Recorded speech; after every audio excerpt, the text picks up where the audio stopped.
I think we might be witnessing a religious schism inside the left right now, except unlike a normal religious schism where we would see two religions emerge from one, each going its own way, in this case I think we are going to watch the child consume its parent before moving forward.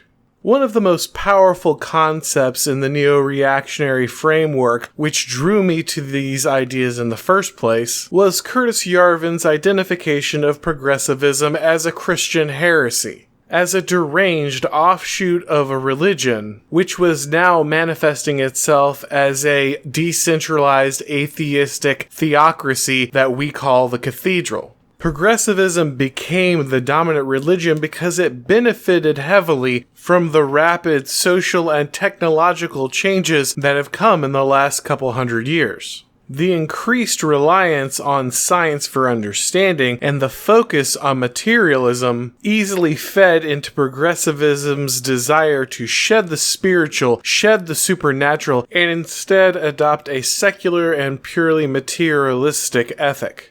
Progressivism's lack of holy book or central church doctrine made it very easy for progressivism to fly under the radar and operate as a non-religion, spreading its worldview while not exposing itself to ideas like separation of church and state. This allowed it to outcompete other religions like Christianity, which were slowly but surely pushed out of the public square more and more every year.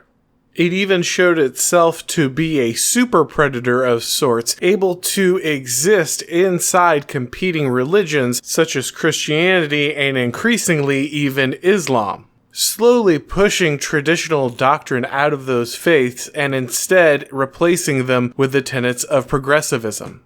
But now it seems progressivism might actually meet a similar fate as it too is co-opted. You see, progressivism dominated because it had some very specific advantages which seemed tailor-made for success over the last couple hundred years. But a system that is optimized for a particular environment is especially susceptible to a sudden and dramatic shift in that environment, which is exactly what we have been undergoing. Progressivism succeeded in the modern age exactly because it was sterile, passionless, efficient. It is a religion made for the age of spreadsheets. It's great for GDP, but it's not particularly good at feeding the desire of the human soul for meaning, a core function of any religion.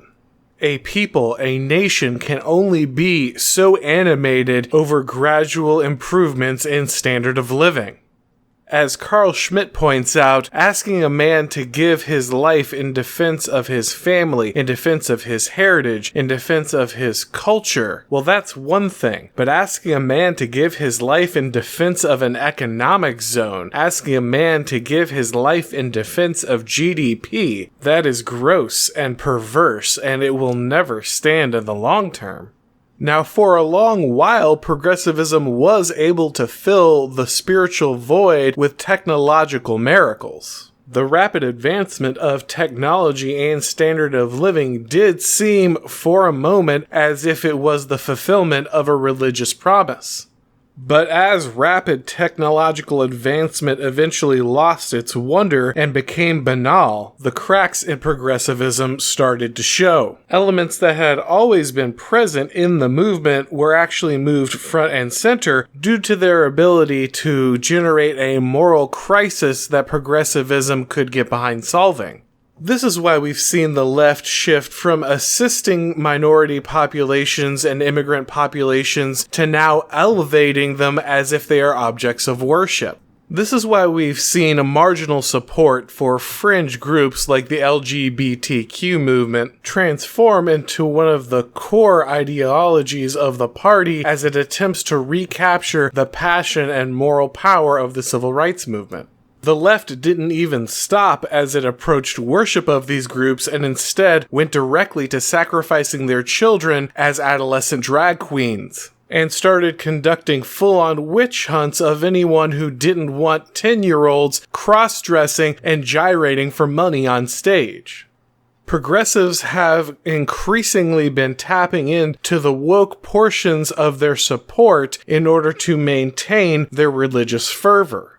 And because they have relied so heavily on these sectors of their base for support, they have had to allow leaders in these groups who were formerly only strung along as tokens and now puts them front and center at the head of the movement.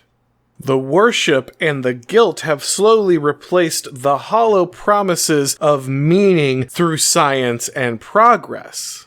And as it becomes clearer and clearer that the left will never be able to deliver that neoliberal utopia that they promised, the far more visceral and vengeful and tribal promises of the woke religion have rushed in to fill the void. We now see largely white mobs rampage through Seattle on a nightly basis in order to avenge a group of people they cannot identify with and have often never really truly even interacted with. Massive corporations which were once a monument to the progress and profits of liberalism are now willing to take major financial losses in order to serve as woke seminaries. Many have wondered why corporations would get on board with this. Many have wondered why Democratic politicians, many of whom have billed themselves as moderates, would support this movement, would support these mobs, would support this violence that clearly seems to work against their own self-interest. At first, I thought this was simply an exchange of the old guard for the new, which happens during every ascension to power. The moderates end up losing to the radicals. This is nothing new when it comes to regime change. But with so many actors taking positions which seem to directly compete with their own well-being, with their own interest, I think what we might actually be seeing is the ascension of a new religion on the left. I thought that the woke was simply a branch of progressivism that would eventually be brought in line. Once it had served its purpose, its destructive tendencies would be brought to heel. But instead, I think that just like progressivism existed inside of previous religious structures like Christianity and eventually consumed them and discarded them when they were no longer useful, the woke religion has used progressivism in the same manner, as an incubator, slowly eating it from the inside. And this is why so often the decisions to support the woke seem to clash with the best interests of the progressives. Because what we're watching is a new, more efficient predator religion emerge out of the husk of the dying progressive religion it once inhabited. Thanks for watching, guys. If you liked the content, please go ahead and hit like. If you haven't subscribed to the channel yet, you can go ahead and do that now. My Twitter information is in the description below. And as always, if you like the video, please share it out. That really helps the channel. Thanks for watching, guys. I'll talk to you next time.